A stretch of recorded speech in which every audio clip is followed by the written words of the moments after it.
Changemakers are Irish university researchers who are helping to shape our future with groundbreaking projects. They're committed to finding solutions to society's most complex challenges by working closely with some of the people who will benefit most.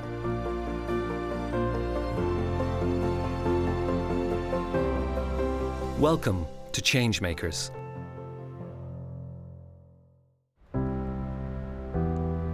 Irish university changemakers are helping society to adapt to a world that is experiencing the effects of climate change and global warming. This week we follow UCC's Brian O Gallagher as he returns to Kerry to help a community transition to a zero-emissions region in the innovative Dingle Peninsula 2030 project. We meet DCU's Susan Hegarty as she works closely with citizen scientists in a bid to monitor the health of our freshwater rivers. And we visit UL's Kevin Ryan, who is creating new battery technologies that will power the societies of the future.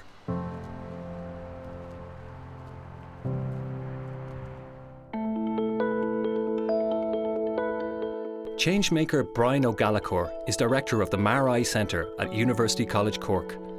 His research is concerned with helping Ireland to cut its greenhouse gas emissions by 51% by 2030 and full zero emissions by 2050.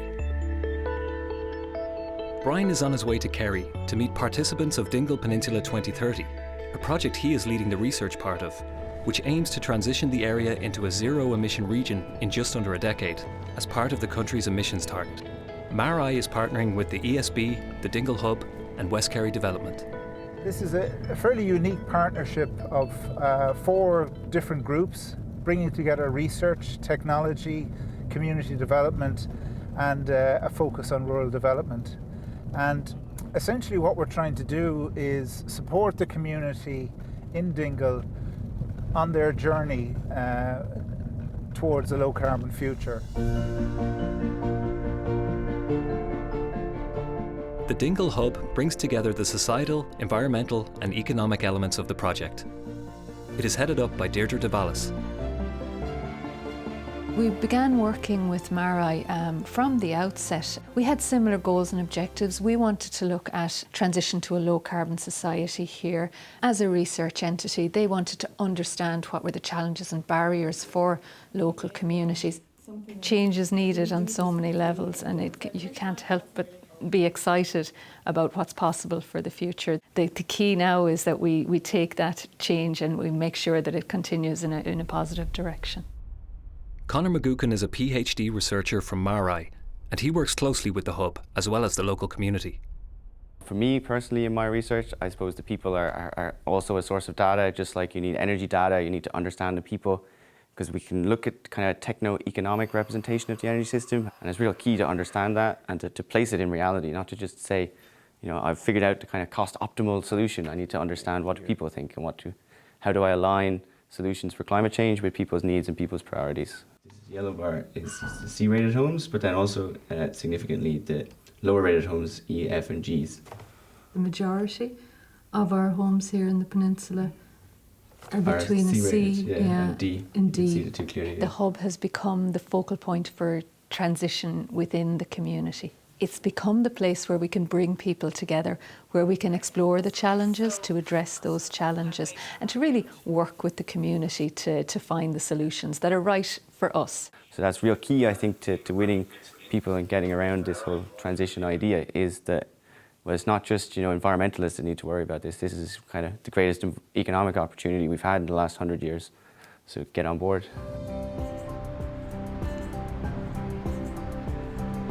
The Dingle Peninsula 2030 project couldn't have happened without the community engagement and involvement. It wasn't about trialling the technologies themselves, it was about how people engage with those technologies. Hey Dinny, how's it going? Hi Brian, you well? I am indeed. Yeah, things are going well, yeah. Dinny Gallagher, a local dairy farmer, has been a valuable ambassador of the project from the start and has been an enthusiastic collaborator of Brian and the rest of the team. I've been farming here now with 34 years. The attitude was get rid of all the national herd, cut down the national herd and get rid of the farmers. and that would solve the emissions. And you know, it spurred me on to get more involved and to show these people that, you know, we're not the villains that we're made out to be. Yeah, things are going well, yeah. Great. Yeah, going well indeed. We're into our EMP and all the information is coming back, so Brilliant. we'll show you what's recording the data as well, yeah. Excellent. Okay. Dinny told me before he's always had an interest in technology, and this project has given him an opportunity to essentially harness, tap into that interest and put it to good use. One big thing on every dairy farm is electricity usage. If you wanted to know individually where the electricity and what it was costing you, this device will give you that information. That's a Watchtrix device. Basically, I can see what it's costing me to milk the cows, cool the milk, heat the water, or, you know, different decisions regarding electricity and when I should use it, and what we could do to reduce it. And by reducing our electricity usage, we'd be reducing our emissions. It is new technology. The knowledge gained from this will be absolutely vital to the farming community and the dairy sector. All this integrated technology that is employed on Dinny's farm is readily available on his smartphone. He's been very enthusiastic, and that enthusiasm is infectious. He's now set up a sustainable energy community of the West Kerry dairy farmers. So suddenly what started as an individual project is mushrooming into a group activity. Every farm is going to have a carbon footprint going forward. To me, we're better off taking the bull by the horns and being ahead of the posse and try and sort out all our problems rather than leaving it till the very end. Brian is heading towards Castlegregory Secondary School, where students and teachers alike are active participants of the project. So the students have a strong interest and enthusiasm. When we find this increasingly with young people in Ireland, there's huge interest and concern about climate change, and also interest in understanding what we can do to effectively mitigate climate change. Morning, Brian. Morning, Aidan. Aidan McGarrett is principal of Manscoil Nua on Lethruig, where the students created and presented projects on sustainability. On a personal level, I was surprised at how much they had to say. They had very strong views on it. The initiative of Dingle 2030 made them more aware of the facts, the figures, and then that fed into their projects. I was blown away by the work that they actually carried out. We're passionate about helping our environment and keeping it sustained for as long as we can. So we thought if we can just do a little bit, that it might help in the long run. By the time we're in college, by the time we have families of our own, we want this to already be in motion, and so it's a great time to start it now rather than having to deal with the fallout. I think the school as a whole, like all the young people, are just so passionate and are so driven to change, because it's all of our world that is being affected by pollution and by global emissions.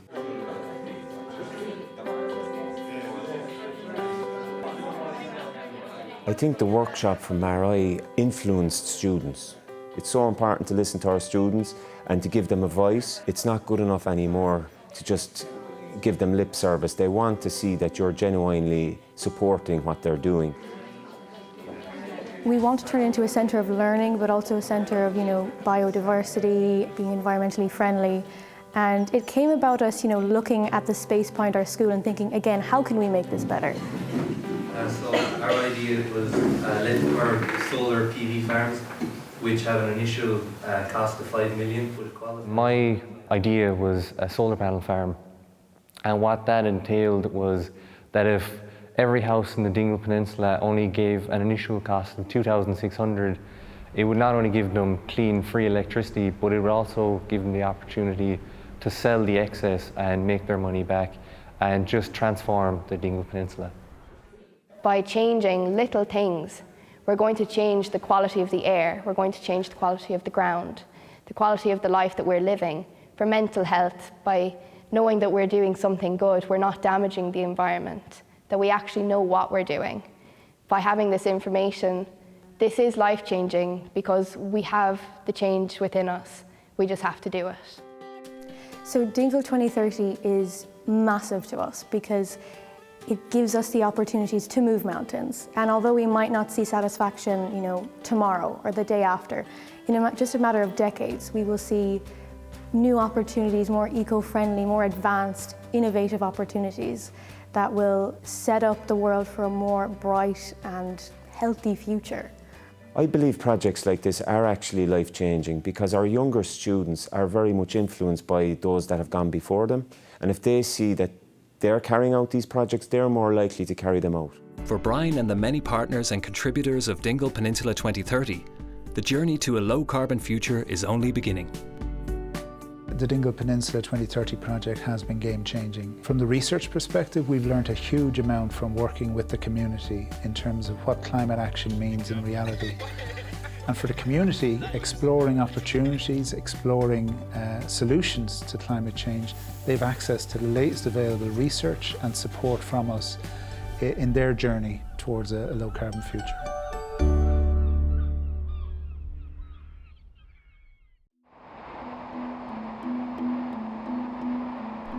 Powering green technology in our transport networks is key to a clean and sustainable future.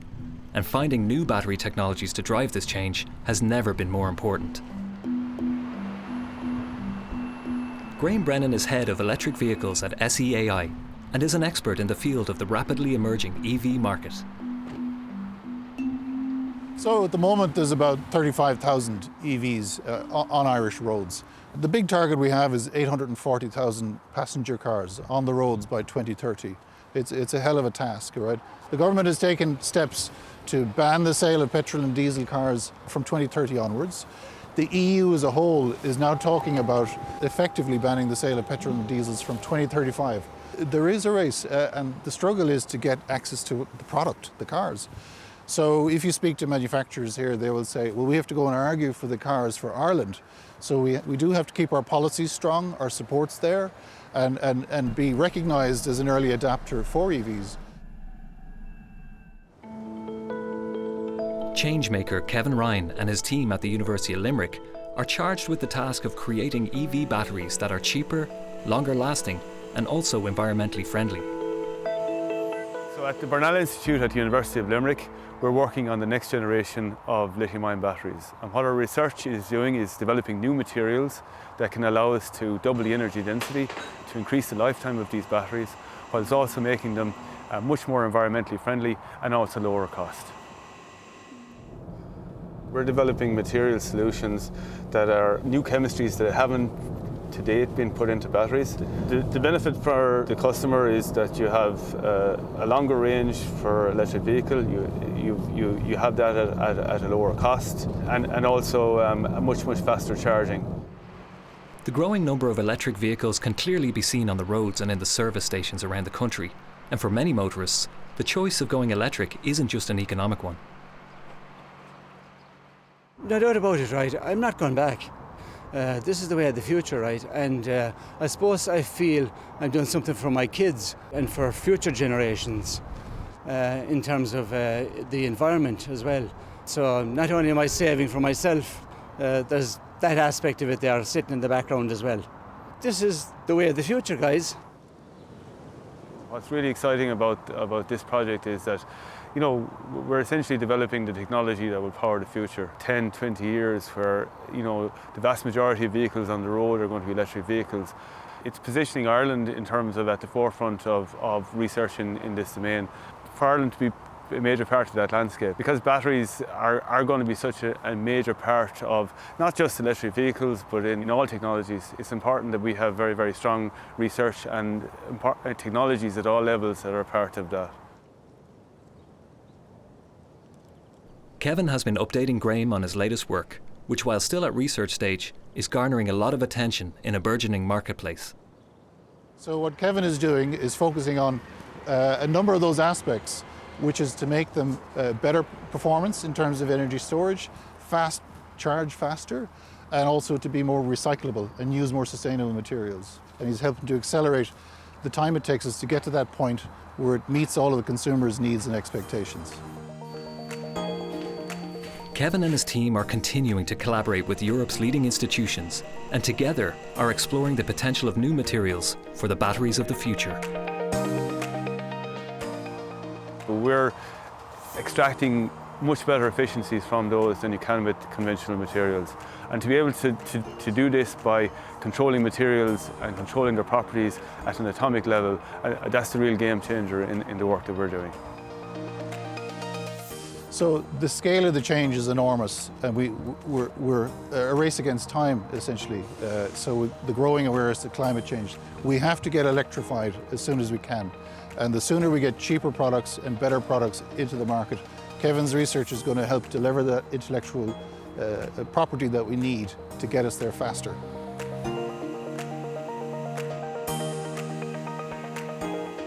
If this electric vehicle technology is realised, you know, what does that mean in terms of climate change, in terms of global emissions? And it's only by us all working together can we solve these grand challenges that are going to have a very, very significant impact.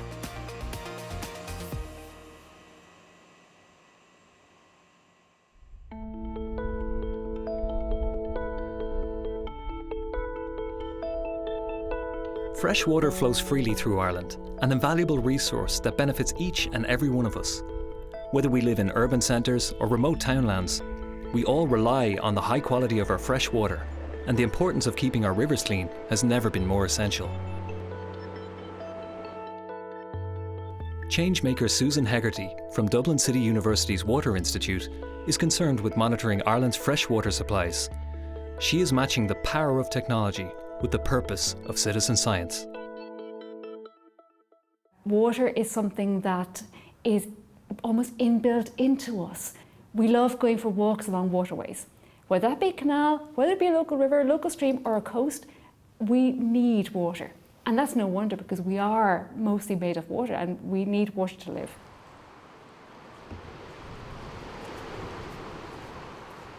The Water Institute collaborates with groups like the Dodder Action Group, who regularly check on the health of the river, which flows from the Wicklow Mountains down into Dublin Bay. So Dodder Action, we're usually out here cleaning up. So on some of our big cleanups, we've had up to 400 or 500 people out, up and down the Dodder, all the different points, 20 points along the Dodder, cleaning up, taking the litter up, taking out the dumping, and getting good help from the council on that as well. But this weekend is different. So this weekend, we're actually testing the waters. We do little citizen science tests, supported by the Water Institute in Dublin City University, and lots of the other authorities are good support as well. In Ireland, because we've got such a wet climate, we have a lot of surface water, and that's great because it feeds our rivers, our lakes, our streams, our seas. But it poses a huge challenge when we are asked by the European Union, for example, to ensure that we have good water quality in all of our waterways. How do we manage that? How do we measure that if we've got so much water? And that's where the beauty of getting citizen scientists involved comes in, because with a team of citizen scientists, with an army of citizen scientists, we can actually get a snapshot of water quality in Ireland for the first time.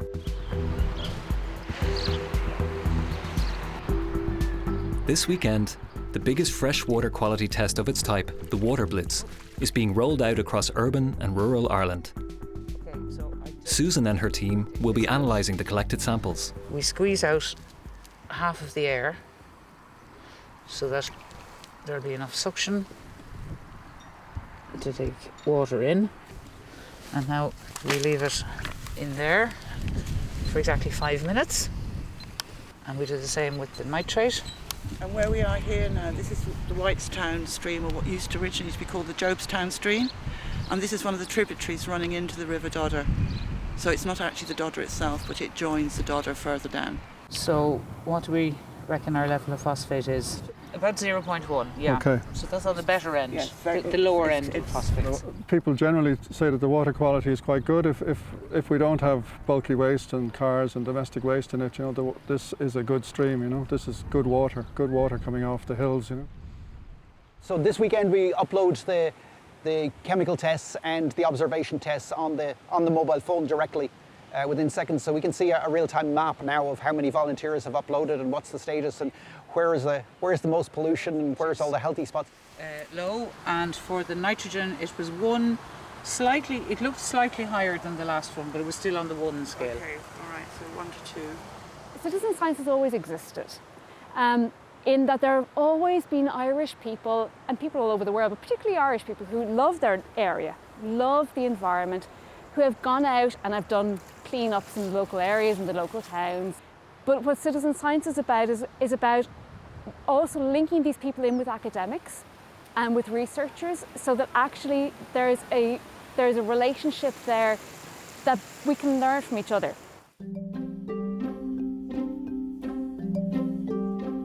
The results from the water blitz are in, and there are just under 1,000 samples taken from selected points across the country.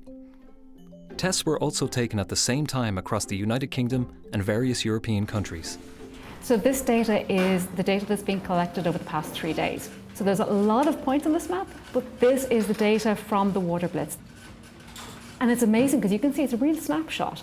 And what I've done here is I've gathered the data from the app that the citizens have been sending us in, and I've colour-coded it.